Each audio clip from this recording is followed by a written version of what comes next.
Man, can you just give us an idea what this past week has been like for you? I mean, mentally keeping your focus with everything going on when it seemed like there was maybe some uncertainty. What's this past week been like for you? Just chilled. I've just been chilling out with, my daughter and my coach training, and just getting prepared. Everything else is bullshit. Everything else, the fight matters tomorrow. So, I said to the UFC, I'll be in for weigh-ins and the fight. I don't really care about anything else. I'm chilling. It's probably easier in some ways. You didn't have to mess with us all week. Yeah. Talk to us about the cut that you did have. I mean, how big did you ultimately get? And I mean, how much did you have to cut? And I mean, is this the right weight class for you? Yeah, I've misjudged it a little tiny bit this time because obviously you get ahead of yourself. So I know some guys in the past who've moved up and then still missed weight because you think, oh, now, I've got how many ever kilos to gain. I didn't do that. I wanted to stay around what I would walk at welter, which was massive anyway. But fight week, I knew going in 6-7 kilos for me is perfect. With more energy levels, for welterweight, it was 3-4 weeks out. I'm practically starving myself and walking around with no energy, no motivation to train. You know what I mean? So the only little bit of lack of energy I had was halfway through the weight cut last night. I was like, oh, I could feel my energy gone because no calories. But this week I've been on fire. I've had a training week, so this is a good weight. And I'm happy with the cut, with everything. I'm happy with this week. I'm just so happy. I know you're not much for, paying attention to excuses or anything, but I got to ask you, the weight cut for Kelvin, the weigh-in this morning, have you had a chance to review the tape, the photos, everything that's out there, and what do you think? Lay it to rest. Did the man put his elbow on Rafael Cordero or not? Obviously, I've seen it. Everyone's been sending me it, Listen, if he did, if he didn't, it doesn't matter to me because my coach told me, a long time ago, any man over 70 kilos should be able to defend himself against any man, especially in the octagon. So for me, I'm not looking into it yet. I've seen the video. Did he or didn't he? I couldn't give two fucks. I mean, it's a fight. If he was 5 or 10 pounds over, if he was actually on weight, it just doesn't change my world in any way. I'm here for what's fair. I'm here for what's right. I'm here to take what's mine fairly. I'm here to earn what's mine fairly. I don't want no money. I don't want nothing. I just want to fucking fight.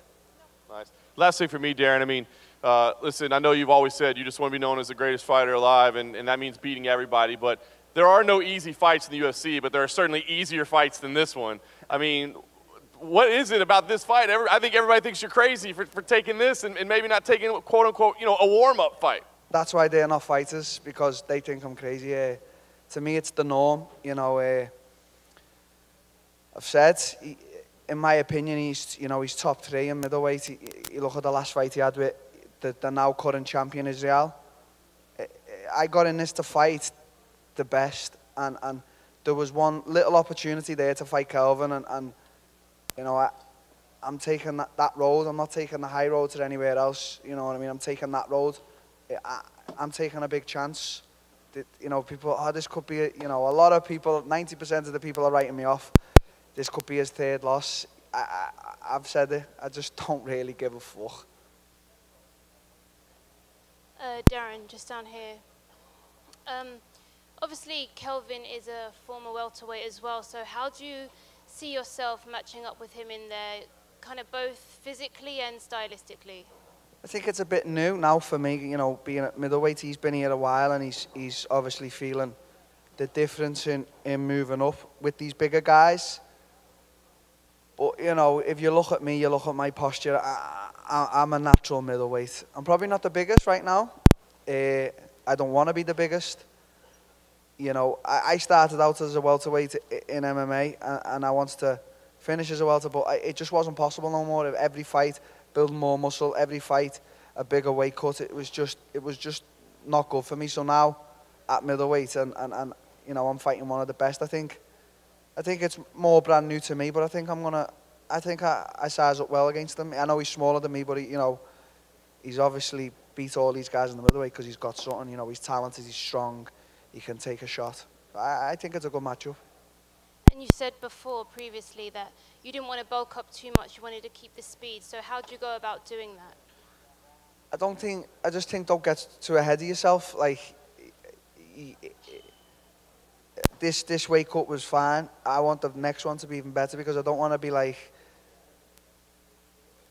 eating more than necessary just for the sake of it. Obviously, you know, it's common knowledge fighters over a weekend will pick out a little bit more, but you know, I just want to keep on a good diet, good healthy portions, keep my body healthy, and just have the minimal cut that is possible. And you know, obviously this week a lot of things, you know, maybe it was a little bit more difficult because I was probably holding about 2 kilos of water off my flight, and you know, I was a little bit jet lagged. I'm still jet lagged, but you know, all is well. And how do you see the extra weight impacting your performance on Saturday?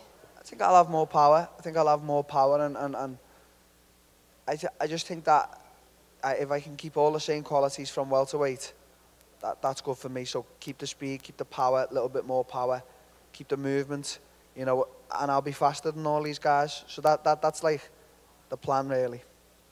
Hey, Darren. I think before this fight, everyone thought a good win would put you at the top of middleweight. Now that Paulo Costa's apparently injured, do you think a solid, maybe even a finish, puts you against Israel Adesanya next? Yeah. If it does, you know, great. I don't feel like I would deserve it. But who am I to say? I remember when I fought for the welterweight title, I didn't campaign for that, and they put me in. You know, I want to, as I said, I want to earn what's mine, and I want to do it fairly. You know, I feel like a lot of guys are in front of me. I would take the Israel fight in my hometown, Liverpool, Anfield, for the fight itself, for the way me and him match up, for the location, for what it would be, for my legacy and his. You know, so I beat Kelvin tomorrow. You know, maybe there could be talks of it, but it wouldn't be for the belt for me. It would be for the, you know, it'd be to fight him. Him as a fighter. Obviously, I know the belt would be on the line, but I feel like there's a lot more guys in front of me. I'm new. I've got to make my mark and make my stamp on this division. Alternatively, if it's not you, there is talk of him fighting Yoel Romero. I know in the past you've perhaps mentioned that Yoel's a bit of an intimidating guy. Have you thought about the fact that now you are at middleweight, you may actually have to fight Yoel Romero? I'll try and avoid that fight, maybe. No, I'm like my wrestling coach is like a massive fan of Yoel, and I am as well. You know, I follow him on the social medias, and you know, he's just a strong, solid guy at his age still, and he's a solid fighter. Don't get me wrong, if Dana come to me and said fight him on, you know, 2 days' notice, I'd still fight him. But you know, that in my opinion is a tough fight for anyone in any weight. Yoel's a tough guy. If Israel and Yoel do end up fighting, how do you see that fight actually playing out? Do you think your boy can pull away with it? I can't look past. There's a lot of people. It's mad because even after he beat Whittaker, there was just so much talk of this next guy will beat him. You can't keep saying that when the guy keeps beating everyone. Then you have to step. I remember before Conor fought Jose Aldo, and I doubted him a little bit. And then when he done that to Jose, I was like, I'll never doubt that guy ever again. And it's sort of the same thing with Israel. You know, how can we keep doubting this guy when he just keeps beating all these guys, and now he's the middleweight champion? So I think it'd be a tough fight. And as I said, I'm a big fan of Yoel. But I just can't look past Israel against him. I just think he would edge out a win. I don't think he'd stop him. I think Yoel's made of some stuff, like steel or something. But, you know, I think he would edge it out. I really do. Thanks, Daniel. Darren, down to your right here. Yeah. You're right, man. A couple of weeks ago, you said that you weren't letting the magnitude of the occasion get to you and that you'd reflect on it in years to come. But now that you're here in the Big Apple, in the most famous arena in the world, is it getting to you a little bit? Are you taking it in a little bit? Yeah, I think it gets to everyone. I'm taking it in. It's surreal for me, you know. Not only am I fighting at MSG on probably one of the best cards of the year, I'm co-maining it, you know. So I've got to step back and chill, and that's what I mean. I'm just chilling and taking it in. I've got no pent up energy or anger. I'm just chilling. I'm just looking forward to everything. And I know you touched on it a bit before there, the prolonged travel issues, and now a lot of people seem to be doubting you a bit more. What's your message to them? It's all bullshit. It doesn't mean anything. You can tell you as a fighter, you can tell yourself that it means something. I'm jet lagged, or I had a hard weight cut, or I've got this type of problem with an injury. But at the end of the day, it's all bullshit. It's, you know, if you're here to fight, you're here to fight. You're okay. You know, I'm carrying injuries. The weight cut was a little bit hard. I'm jet lagged. I'm here to fight. No excuses, no nothing. Go in there and fight and give your best, and that's it. And to people who are doubting me, just keep doubting me. You know, I just couldn't give a fuck. I just couldn't give two fucks. And final one for me. What did you make of your face-off with Kelvin, and did you see anything when you stared into his eyes? I don't like to look into it, but I just see a confident guy there who knows he can beat anyone on earth. Same as me, you know. After 2 losses, yeah, your confidence does dip a bit, but when I'm stood in front of another man, I know I've got the potential to beat him. So, you know, I think he's here and ready. I'm here and ready. That's it. That's it. Let's make a great fight. Cheers, man. Thanks. Hi, Darren, up here. So I know you mentioned that you don't really care that much about Gastelum using, let's say, questionable techniques to make weight this morning, but you're telling me that you were here, jet-lagged, made weight the honest way, and there's no part of you that's at the very least irritated that he used controversial ways to make weight when you did it the honest way? It just is what it is. If he did, if he didn't, we'll never know. We'll never know, you know. It's that. If it was like we were talking 20, 30 pounds, I'd be like, come on, you're taking the fucking piss. 10 pounds, but, you know, if he has cheated, it's only going to be a pound or 2 or what, 3. Well, Jennifer Maia missed weight. She pays 25% of her purse to her opponent, and yeah, you know, that could potentially have been you getting 25% of Kelvin's. I think I am getting 25% of it, but I don't want it. It's not mine to take. It's just give it to someone, give it back to him, whatever. It's as I've just said, I'm here for what's mine fairly. I want to earn what's mine fairly. I want to go home and look at my paycheck and know that I earned that fairly, even though the government take a fucking shitload of cash, which I don't think's right. But that's it. Give it to the heavyweight's daughter who's missing. You know, help a good cause. Give it back to him. He's got mouths to feed. For me, it's indifferent. I just couldn't give a shit. All right, and a final one for me. You mentioned Israel Adesanya. I think, yeah, he's really taking the MMA world by storm. No one's been able to solve that puzzle yet.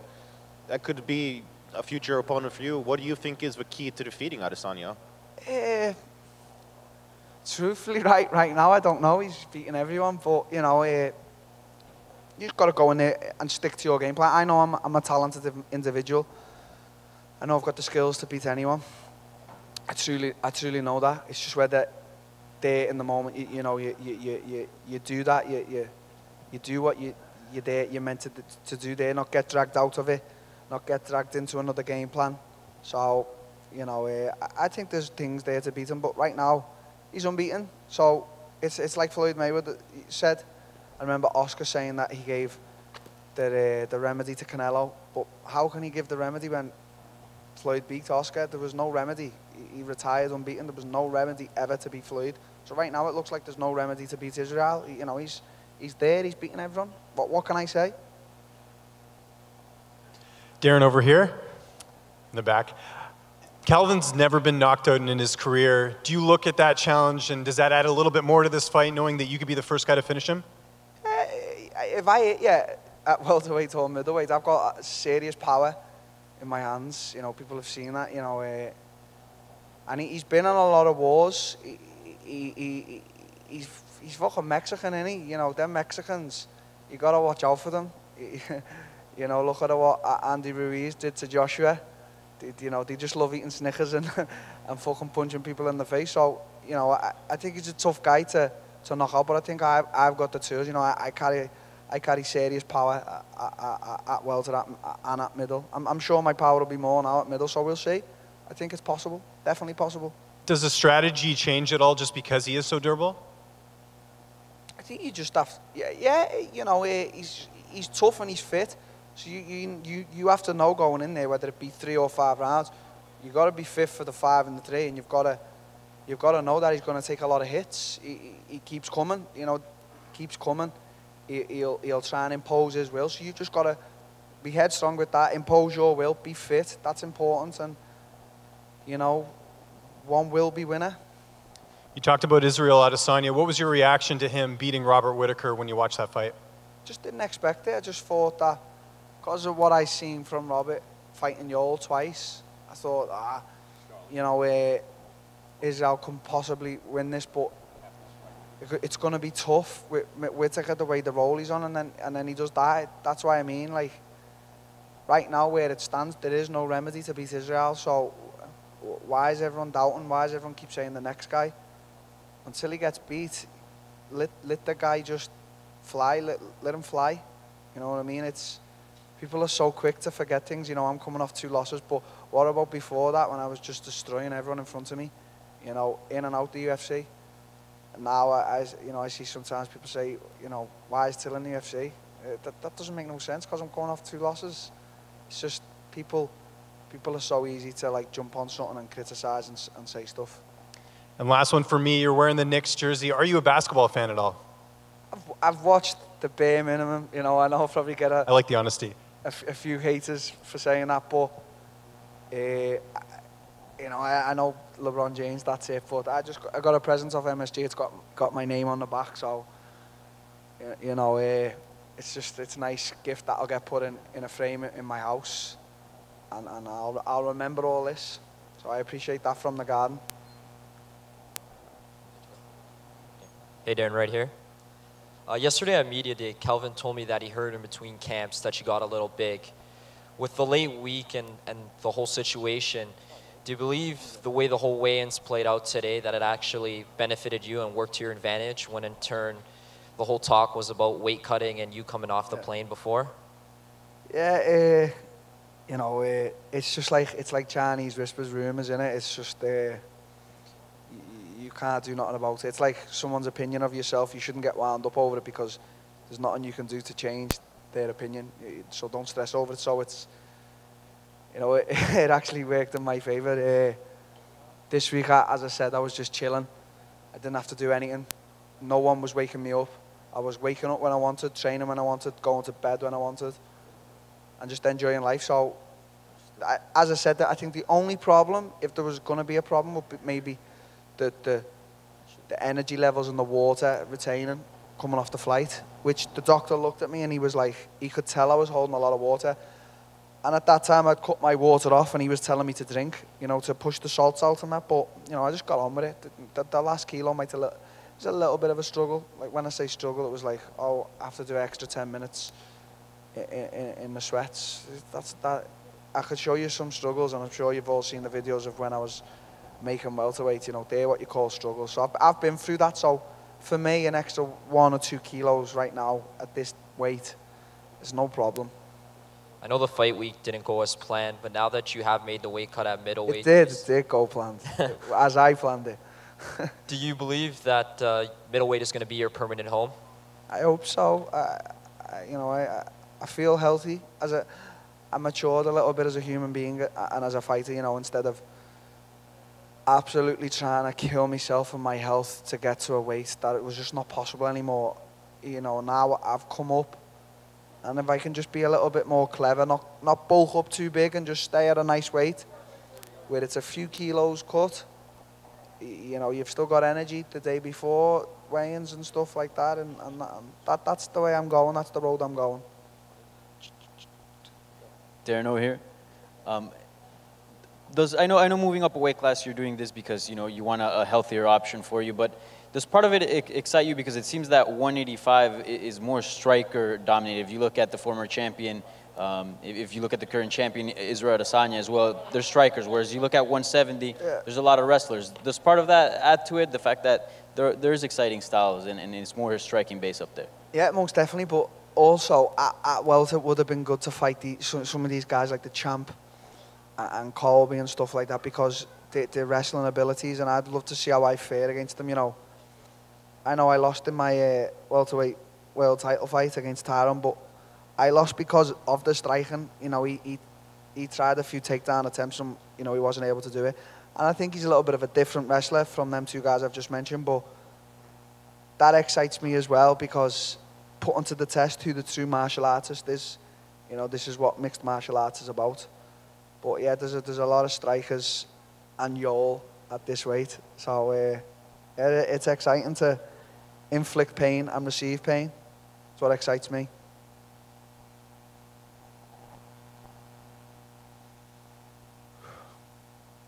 Done.